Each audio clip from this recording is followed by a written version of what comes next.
Hey guys, how you guys doing? We were at the national park and I was recording, so I couldn't share a couple of clips. But before I do, I want you to hit that subscribe button, hit that like button, and also comment on what I should do next. So cue my intro.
Same cost. Ready? Interesting. So he likes Clifford cheese. Because cheese. That's like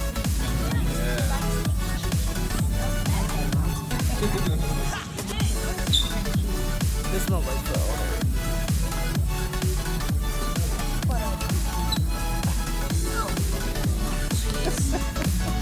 The cheese smells really bad.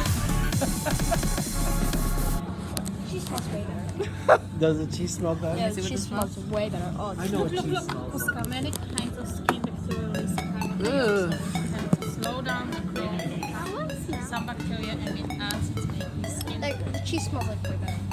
Yeah. I'm smelling cheese again.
very quickly. Some of these colonies are perfectly round. Some of these colonies are weird and wrinkly looking, like a little piece of green or coral or something like that. And some of these colonies are slightly different colors. So just by looking at our petri dish, using our eyesight, we can probably guess there's multiple species being represented here, but to really identify them, we really can't do that from this scale just using our eyes alone, right? We're going to need some help to identify these microbes. Maybe something like this can help us out. I'm gonna walk quickly around, show us to people. I don't want to hand it out, it's very sharp. Has anybody seen this kind of strange piece of equipment before? Weird piece of metal. Right, it's very, very odd. Hard to find out. Listen, if there's any kind of guesses as to what this may be, you're shaking your head like you were familiar with this little object. Everybody's seen this before.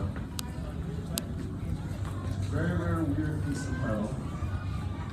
Very odd. A couple more seconds. This is actually, what I'm holding in my hand is actually the world's first microscope. This is actually the size and scale of the world's first microscope. It's actually a very early design of a microscope by a guy named Anton van Leeuwenhoek, a Dutch.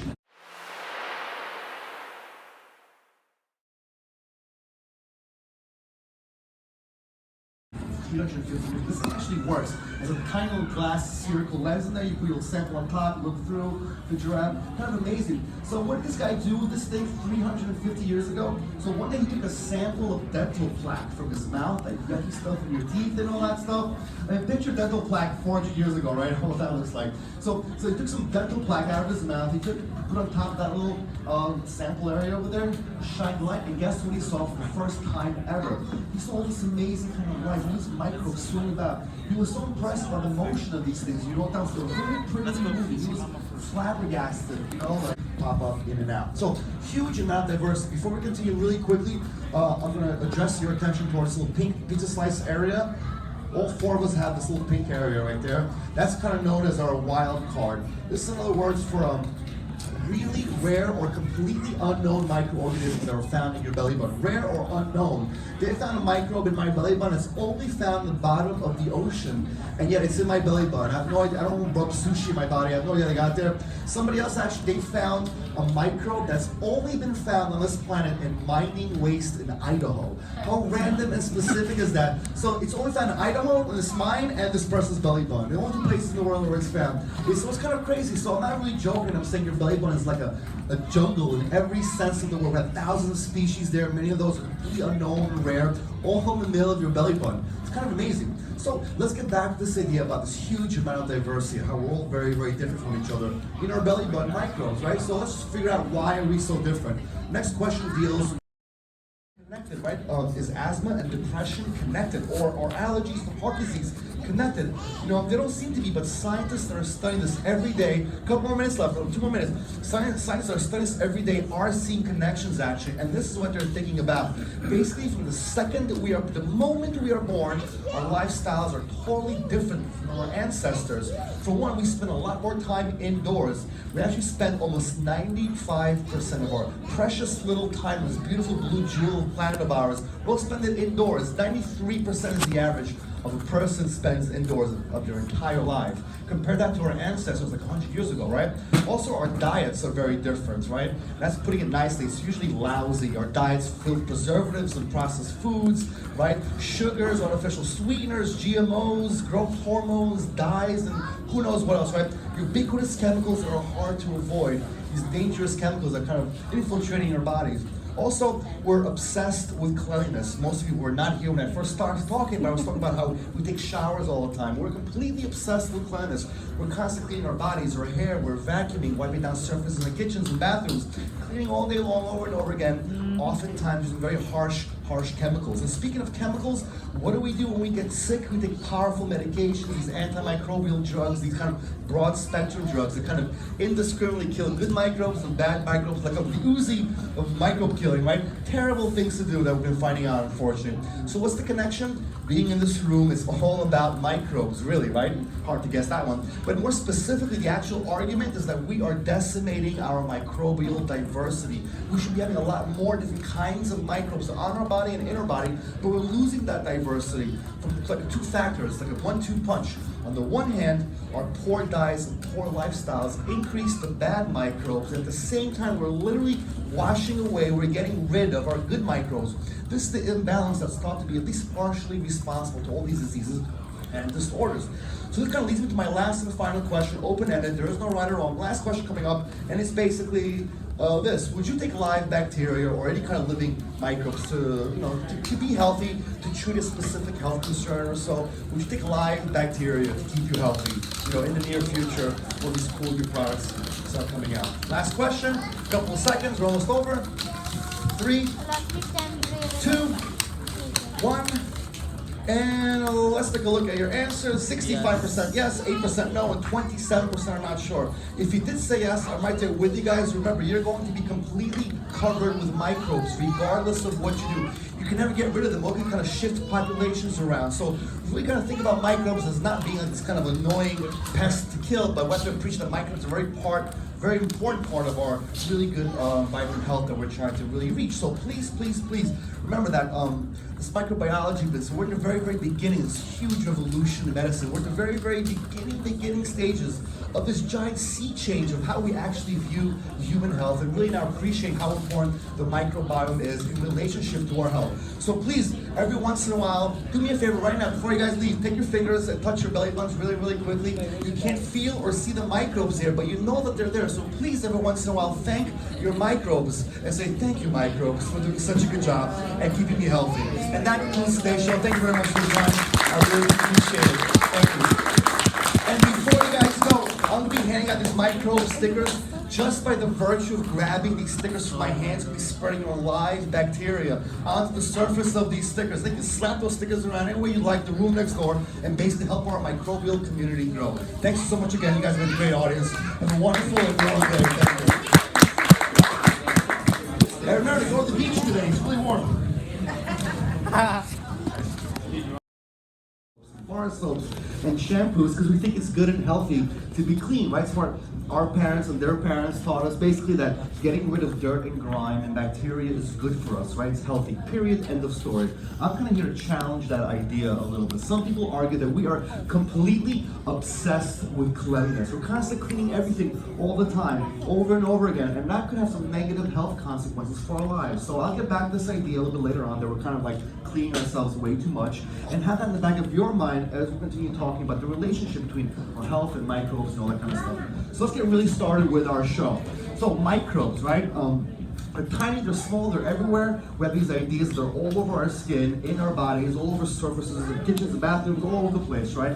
Is this really true though? Do microbes really cover every single square inch of our body? Is that really the case? I have a question about one specific part of your body that's actually very, very private. It's a private area of yours, and that is your belly button. We're going to talk about the belly button for the next couple of minutes. So what's up with the belly button? Well, interestingly, before we were born, we're kind of protected and cocooned in the amniotic sac, kind of a sterile environment, right? No microbes. Our first major dose of bacteria and other kinds of microorganisms that came during that glorious and awesome day of our actual birth. We emerged into the world by going through the birth canal.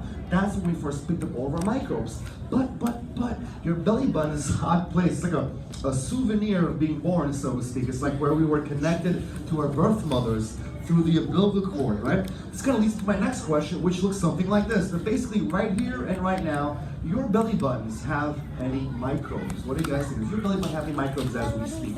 Yes, no, or you're not sure? So a couple of seconds for this one. Going once. Going twice. And going twice again. Let's take a look real quick at your answers. 70% said yes, 20% said no, and a full 10% of you are not sure if they have a belly button. Very, very cool. Well, what's the answer to this question? The answer is, I'm not going to tell you. This is a science museum, right? So let's do a little scientific investigation, try to answer the question ourselves. And in order to do that, I'm going to need a volunteer. Who would like to? I think the girl in the blue will raise her hands first. I don't know. I hate this part of my job, choosing between two kids. I hate that, supporting everybody else. Come on down with the star, with the flower on your shirt before I go crazy. Come on down. Thank you so much for participating. Yes, snowflakes, pardon me, I apologize. All right, so, very, very cool. So what's your name, young lady? Nesta. Nesta, pleasure meeting you. Could you do me a favor? Could you stand in the middle and let's face the crowd together? Let's face the music together, Nesta. I'm sure you come well equipped with your beautiful belly button. Could you do me a favor? I have a flashlight here. Could you just hold this flashlight and keep it pointed at your belly button? Just like that. Perfect, Nesta. All right, so what can we do to our friend over here to figure out if she has any belly button microbes? What about using a chainsaw to just cut her in half? Is that a good idea or a bad idea? That's a terrible, horrible idea. No chainsaws are necessary. Instead, we're going to use, don't worry about it, no chainsaw. We're going to use the power of the swab instead. I'm going to swab her belly button and try to figure out if there are any actually microbes there. Hopefully, don't worry, Nesta. I'm going to swab your belly button. I'm going to swab your belly button. Swab. See, it's not that bad. Swab. I'm gonna pick up any kind of hairs or microbes or dirt, who knows, right? And put it back to this clean and sterile tube. Now I got a sample of her belly button right here. So let's see, you stay right there. I'm just gonna steal your belly button away, okay? So can I ask you a question? Do you see any microbes that came from your belly button? No, right? It kind of looks weird, right? Probably not, right? Microbes are way too small to be seen by the naked eyes. They're microscopic by definition. We can't see them using our eyes. So what are we going to do? Guess what we're going to do with your sample? We're going to culture the sample. I have a petri dish here, right over there. This thing is filled with nutrients that microbes can grow and thrive on. They multiply over and over again. And if we wait long enough, these microbes are going to form these colonies on top. Then we'll just look at our plate and say yes or no on whether or not there's growth on top. Do me a favor. I want you to take your sample here, and I want you to rub that tip back and forth all across this petri dish, just like that. Very nice. Now she's kind of like depositing, or she's leaving behind anything that was embedded in those fibers, right? And they're going to be released onto the surface of the plate. And although these individual bacteria are invisible, if we wait long enough, they're going to form these colonies, right?